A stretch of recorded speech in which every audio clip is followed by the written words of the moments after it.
이런 땅을 닮은 학교가 있습니다. 제가 있는데 선마을고등학교인데 아주 뭐 땅에 붙어 있죠. 개딱지만하게 항공사진으로 찍은 건데 뭐 이렇게 땅과 붙어 있는 땅을 닮은 그런 교육 환경을 가진 학교가 있고요. 그리고 모양도 마을처럼 꾸몄어요. 학교를. 우리나라에서는 유일한 학교입니다. 땅과 가깝고 마을을 닮은 생태적으로 유일무이한 학교입니다. 아마 앞으로도 안 나올 거예요, 이런 학교. 이제 학교 건물을 지으려면 여러 가지 절차들을 거치게 되어 있고요. 또 제한적인 요소들이 있습니다. 네, 우리는 이제 이 설립자가 자기 사재를 100% 털어가지고 교육청에 지원 없이 그냥 교육 철학대로 줬어요. 생태주의라고 하는 교육 철학에 입각해서 모든 건축 자재도 다 생태 소재, 흙, 나무, 돌 써요. 그리고 2층 이상은 땅과 멀어지기 때문에 안 된다 해가지고 전부 다 2층. 얘만 맨 앞에 있는 건물만 2층입니다. 뭐 내부가 이런 모양이고요. 그냥 마을에 뭐 이런 작은 길들이 있고요. 학교도 이렇게 이제 만들 수 있다. 교육 공간 혁신 사업들을 최근 몇 년 사이에 교육부나 교육청이 많이 하거든요. 그런 모델링 학교로 가끔들 찾아오시긴 하는데 이렇게 만드는 학교는 아직 못 봤어요. 8년 동안 수많은 연수팀들을 맞이했는데 이게 현실적으로는 어려운 거예요. 이렇게 설계를 하고 짓는 것이. 그러나 가능하다라고 하는 증거가 여기 있는 거죠. 어려운 길이지만. 산마을학교는 자연과 마을을 닮은 학교다라고 한마디로 말씀드릴 수 있고요. 그리고 우리끼리나 또는 어떤 분들은 스머프 마을이다 이렇게 표현을 굉장히 작거든요. 전교생이 60명이고요. 한 학년에 하나급입니다. 그리고 아까 전환교육 얘기했던 것처럼 생태와 관련된 다양한 교육 과정들이 있고요. 에너지 문제도 낮에 쓰는 냉난방은 태양광하고 지열 가지고 이제 해결을 하고 있고요. 그리고 농사를 한 4,000평 짓는다고 그랬잖아요. 네, 그거 다 빌린 땅입니다. 우리 땅은 그 농사 져서 쌀은 100% 작업을 하고 있습니다. 아마 우리나라에 쌀 100% 작업하는 학교는 한두 개밖에 없습니다. 근데 앞으로요. 이제 코로나 때문에라도 식량 자금은 굉장히 중요한 문제가 될 겁니다. 뭐 경제 부분에서도 가장 앞으로 크게 될 게 식량 자금이 될 거예요. 식량이 이제 마음대로 오가는 게 어려워지겠죠. 뭐 학교에서 농사 짓는 모습들이고요. 한마을에서는 이제 그런 전통 기술 중에 하나인 계산단 수업을 해서 쇠 만지는 일 요거를 좀 그냥 재미삼아 하고 있고요. 그리고 생태 동아리들이 있는데 그냥 부분적으로 말씀드리는 겁니다. 보면은 딱 자르는 선이 있어요. 세 판을 잘라야 돼. 세 판 이상 자르면 총리박상 난다고 막. 저거 생태 동아리가 있어 낙두루라고 자연이라는 그네들이 이제 캠페인하면서 여기저기 지출하는 거. 그리고 이제 마태라고 하는 협동조합이 있어요. 인천 최초로 만든 학교협동조합인데 이 친구들이 학교와 마을을 이어주는 가교의 역할을 합니다. 생태적이다라고 하는 거는요 서로 연결되어 있다라는 의미거든요. 근데 우리 학교 교육의 가장 큰 문제점 중에 하나는 학교가 독자적으로 섬으로 존재하는 경우가 많아요. 학교의 담장을 넘나드는 게 굉장히 힘듭니다. 이 풀뿌리 자치교육센터 같은 경우는 그런 것들을 허물어주는 중간 조직들이에요. 학교와 마을 또는 학교와 기관, 그 기관들, 지자체를 연결해주는 그런 중간다리 역할을 하는 게 이런 거점 센터들이거든요. 근데 학교의 담장을 넘어가는 게 생각보다 어려워요. 너무 완결 구조가 강하기 때문에. 근데 선생님들도 하기 힘들고 학교도 하기 힘든 일들을 학생들은 하더라고요. 얘네들이 이제 학교 바깥으로 나가서 마을 공동체와 같이 프로그램도 진행을 하고 자기들이 독자적인 마을 프로그램을 만들어가지고 학생들과 함께 놀기도 하고 그 작은 도서관에 가서 지원도 하고 마을 잔치도 벌이고 그리고 교육 사업도 합니다. 매점만 운영하는 게 아니라 뭐 대한 사회에 대한 공부를 해요. 그래서 오픈 세미나를 열고 작년에 주된 주제는 얘네들이 미래를 찾는다라는 이름으로 자본주의 공부를 했어요. 어떻게 하면 이 자본주의 시대에 적당히 잘 살 수 있을까? 돈 없이도 살 수 있는 길은 뭘까 하고 뭐 지역 카페라든지 또는 그 마을 공동체에 대한 공부들을 지들이 사람 섭외하고 오픈 세미나를 진행하고 그래요. 이런 것들이 이제 생태 교육의 한 모습인 거죠. 끝나고 우리가 꿈꾸는 마을이라는 이름으로 세미나를 찍은 거고 이렇게 이제 같이 토론하면서 이런 것들을 정리를 합니다.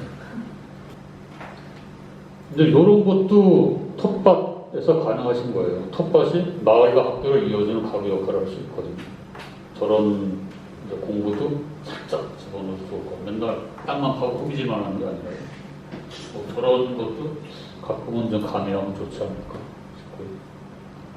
싶고요. 우리 학교, 산마을 학교를 소개했지만 생태 전환에 관심을 가지고 열심히 학교 교육을 하고 있는 현장들이 여러 곳이 있습니다. 저는 그거를 전환교육 현장이라고 표현을 하는데 예를 들면 하자센터라든지 하자 학교가 있어요. 하자 작업장 학교가. 여기서 조금 제가 주목하고 싶은 거는 옥상농원이에요. 옥상에다가 텃밭을 만드는 거예요. 제가 학교에서 제일 아까운 공간 중에 하나를 꼽는 게 늘 옥상이 아까운 거예요. 거기 비어있거든요. 항상. 어마어마하게 넓은 슬라브 몇백, 몇천 평에다 합치면 그게 다 놀고 있어요.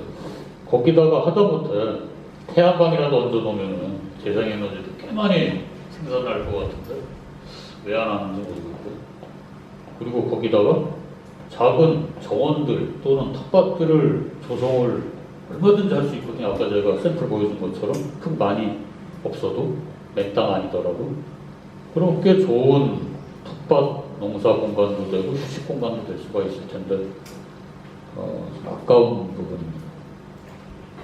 과천 맑은샘 학교라고 이제 또 전환 교육을 열심히 하는 현장들이 있고요. 이 과천도 그렇고 또 은평도 그렇고 금산도 그렇고 전환 마을이라는 개념으로 같이 엮여 있어요. 학교만 독자적으로 생태 교육을 하는 게 아니라 마을과 학교가 서로 유기적으로 연계해서 서로 교류를 합니다. 그런 학교들이 몇 곳이 생겼어요. 얘네들 먼저 재활용 쓰레기 모아가지고 고물상에 가서 팔아가지고 남부어깨동무에도 기증하고 뭐 태양광 전지도 사고 막 그러더라고요.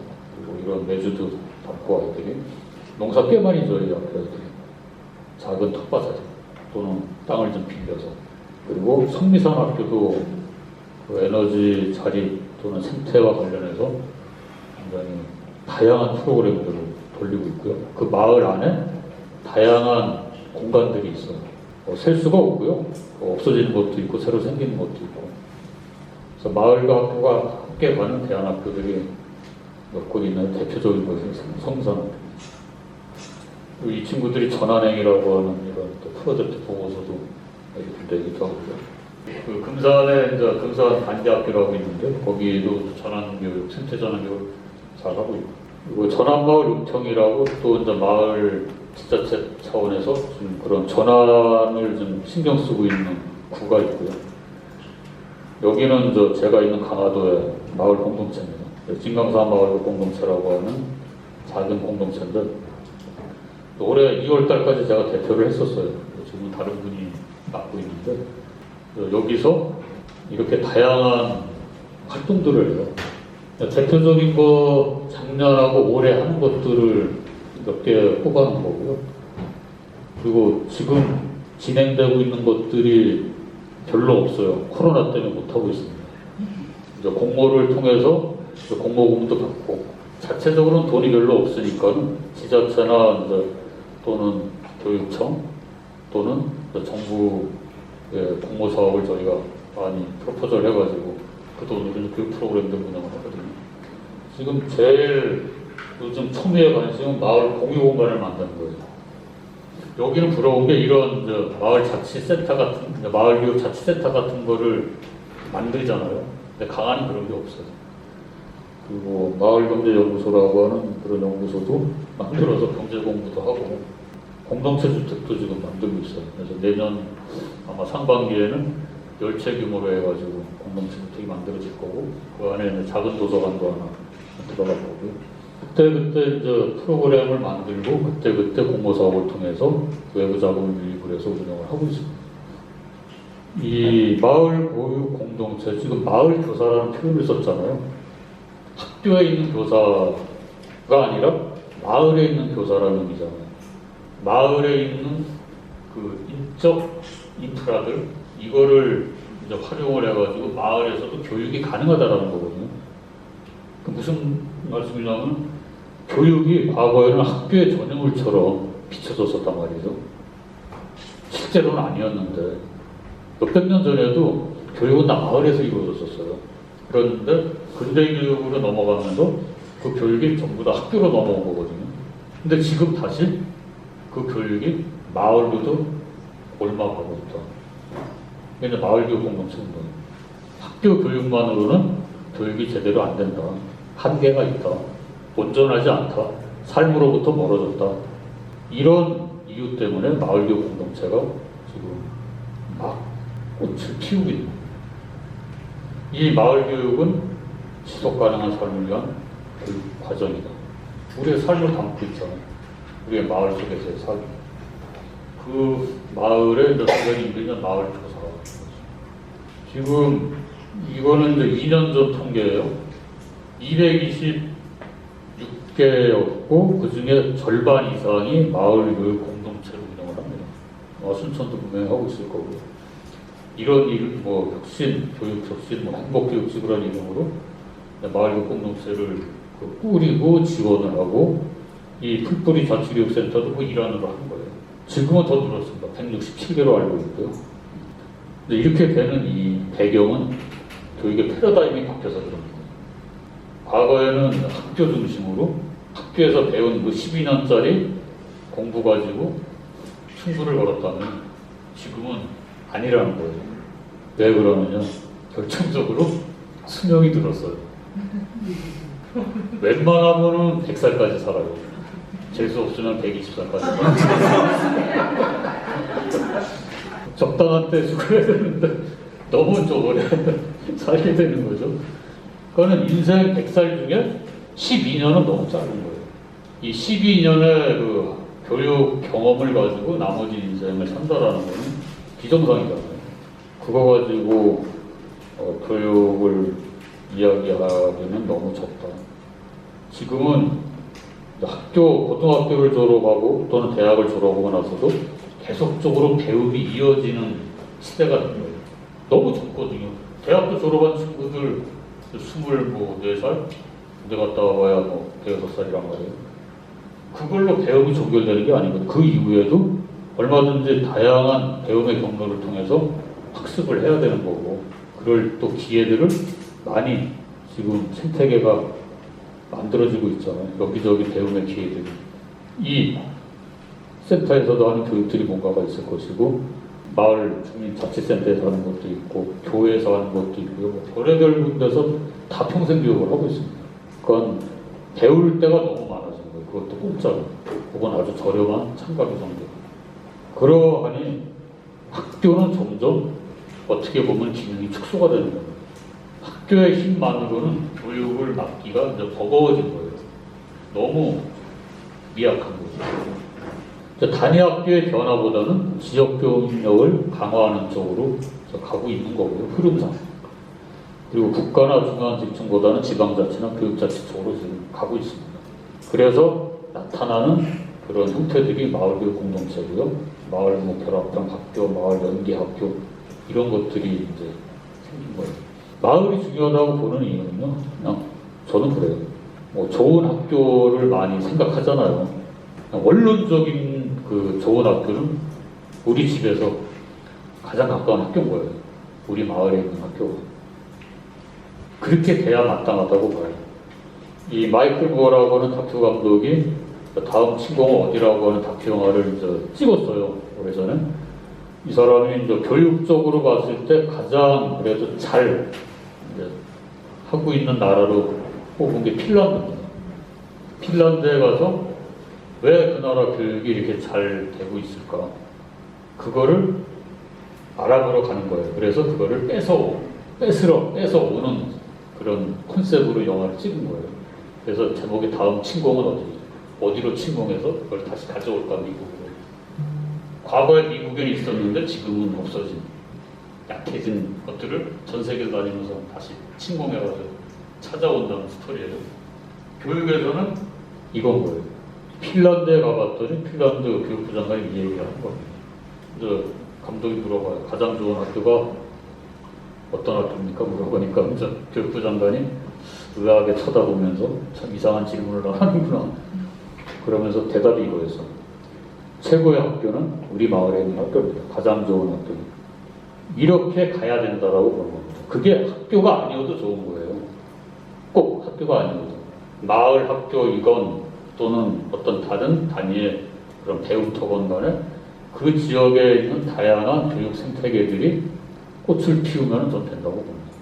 그리고 또 각자의 뭐 취향에 따라 이런저런 뭐 학교를 선택해서 뭐 어디든지 갈 수 있겠죠. 그러나 기본적으로는 그 마을에서 교육 생태계가 잘 꾸려져야 된다는 거고요. 그런 점에서 이 학교 톡밭은 굉장히 중요한 통로가 될 수가 있어요. 우리나라가 OECD의 에듀케이션 2030 프로젝트에 가입되어 있는 나라인데요. 이게 배움의 나침판이라고 하는 도표인데요. 여기에 보면 뭐를 중요한 요소로 보냐면요. 학생과 교사와 학부모의 협업이 기존에는 기본이었어요. 그런데 지금 이 공동체가 추가가 된 겁니다. 커뮤니티가. 마을 공동체. 그래야 제대로 배움이 일어난다라고 봅니다. 단순화시켜서 제가 말씀을 드립니다. 그리고 어떤 국가 표준이라든지 획일적인 평가 이런 것보다는 좀 다양성을 보장해주고 탈표준화된 그런 쪽으로 가야 된다. 이런 것들이 뭐 교육 자치라든지 학교 자치라든지 지방 등권들고 천천히 그쪽으로 갈 거라고 보고 그래서 언제 어디서든지 교육을 받을 수 있는 권리가 보장되어야 된다.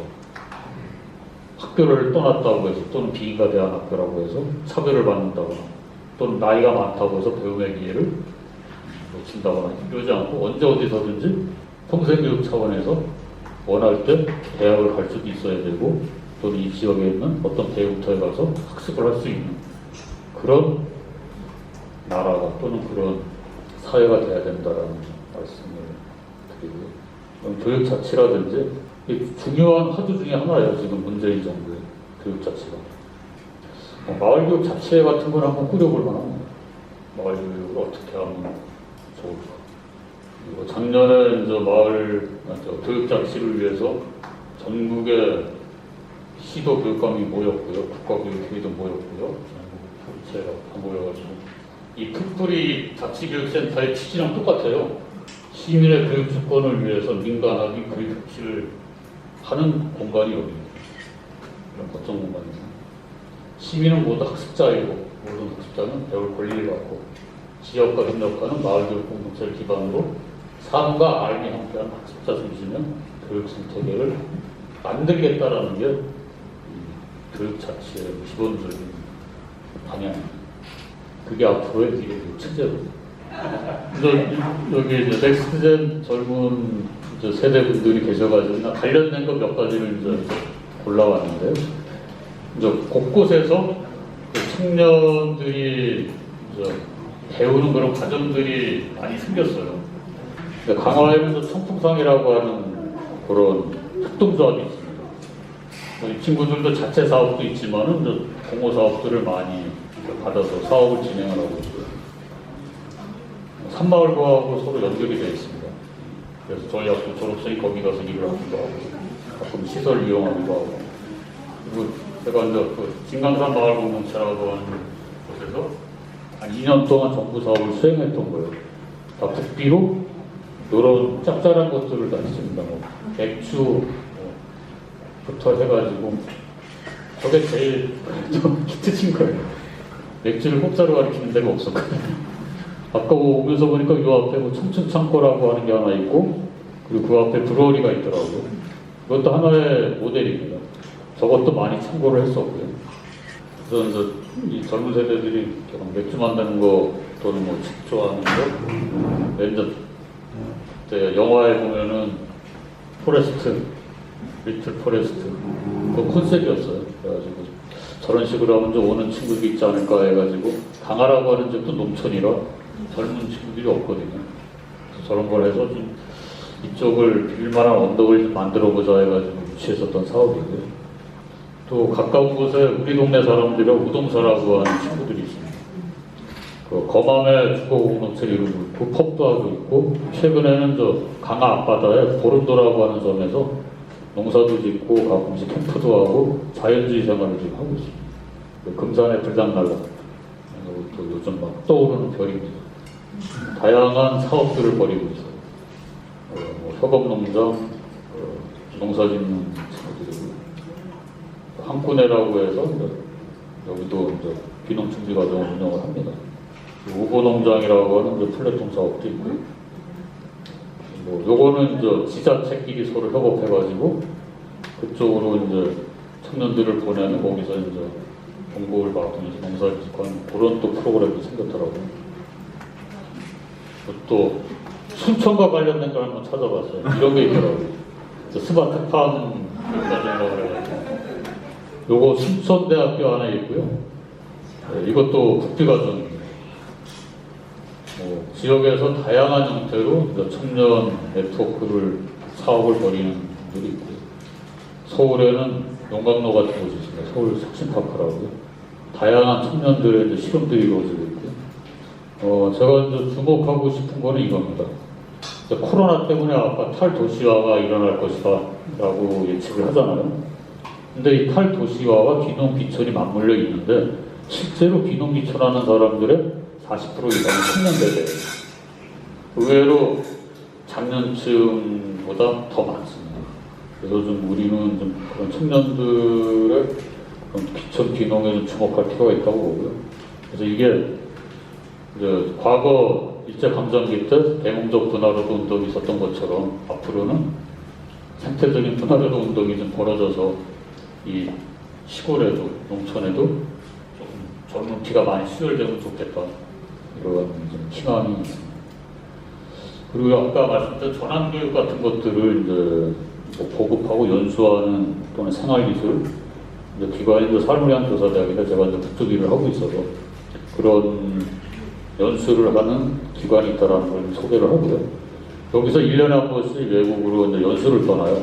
그 중에서 갔던 곳이 토트네스라고 하는 전환마을이 있습니다. 영국에. 여기는 먹을거리 또는 지역경제 또는 에너지 문제 이런 것들을 고민하면서 모인 사람들이고요. 그리고 그 옆에 슈마워 대학이라고 꽤 유명한 대안대가 있습니다. 거기에서 생태적 가치에 대한 교육을 세례를 받아요. 그리고 또 마을 사람들이 가서 공부도 하고, 거기에 출신이 또 마을로 오기도 하고, 그 사람들이 이제 생태 마을, 전환 마을을 만들죠.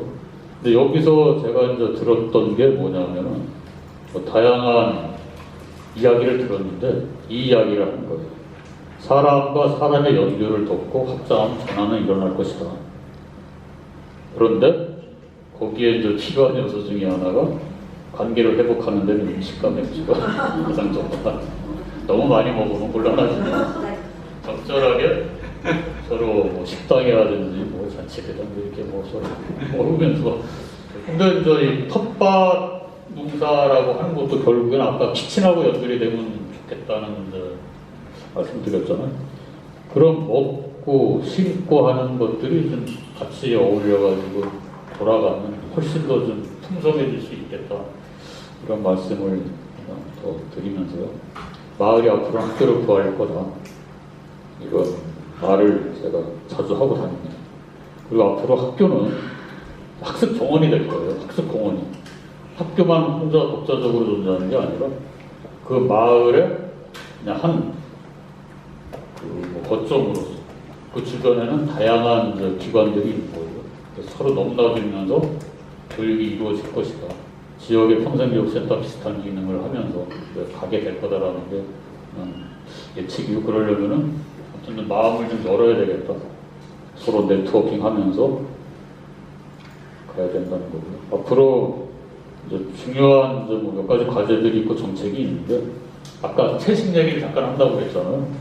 아실 테지만 육식이 주는 엄청난 기후 변화의 요소가 있습니다. 소나 돼지, 특히 소, 여기서 나오는 배기가스가 엄청나요. 이를테면은 소가 끼는 방귀라든지 특임 때문에 똥에서 나오는 그 가스가 자동차, 비행기에서 나오는 것보다 더 많습니다. 배기가스. 그래서 채식이 이제 자꾸 거론이 되는 거예요. 그런 거에 앞장서서 어제 서울교육청에서는 채식 선택권을 이제 부여했잖아요. 그러니까 점점 급식에서도 채식이 좀 많아지면 그나마라도 배기, 온실가스 배출하는 게 좀 줄 수 있다라는 거고요. 저희 아이도 막내딸이 늦둥이가 하나 있어요. 얘가 이제 얼마 전에 이제 고등학교에 들어갔는데 저희 학교에 들어왔습니다. 이제 저희는 저기에 재래지역이에요. 상피대 재래지역인데 얘가 들어오자마자 선택한 게 뭐냐면 채식을 선택을 했어요. 학교에 채식을 선택하는 아이들이 3분의 1 정도가 있어요. 그런 문화가 있는 거예요. 생태와 관련된 긍정적인 문화가 있고, 얘도 거기에 젖어가지고 일주일에 한 번씩 삼겹살을 먹었던 아이거든요. 사다 달라고 그래요. 꼭 먹었던 아이인데 이제 뭔가 영향을 받아가지고 채식을 하겠다고 바뀐 거예요. 그래서 기후 변화에 이제 아이가 좀 기여하는 그런 독특한 친구가 됐고요. 아무튼 내적 전환이 중요하다. 교육 환경이라든지 사회 정책적인 여러 가지 것들이 뒷받침이 돼야 되겠지만은 중요한 거는 각자가 갖는 가치관의 변화. 더 이상 지금의 이런 자본주의적 생활 방식은 지구 생태계를 위협할 것이고 우리의 미래를 담보하지 못한다. 불가역적인 상황으로 몰고 갈 것이다라고 하는 그런 어떤 내적인 전환, 어떤 각성이 좀 필요하다라는 생각을 하고요. 그런 점에서는 백낙천 선생이 적정성장이라는 말을 했어요. 너무 일자리에 연연하면서 돈 벌려고 하지 말고 적당히 벌면서 의미 있는, 가치 있는 삶을 살아라. 그게 적정성장이다. 이런 말씀을 하기 위해서 좀 여기다 올려봤고요. 앞으로는 교육은 사람만이 아니라 마음, 그리고 자연이 서로 어울려서 학습의 네트워크를 만드는 쪽으로 가야 된다.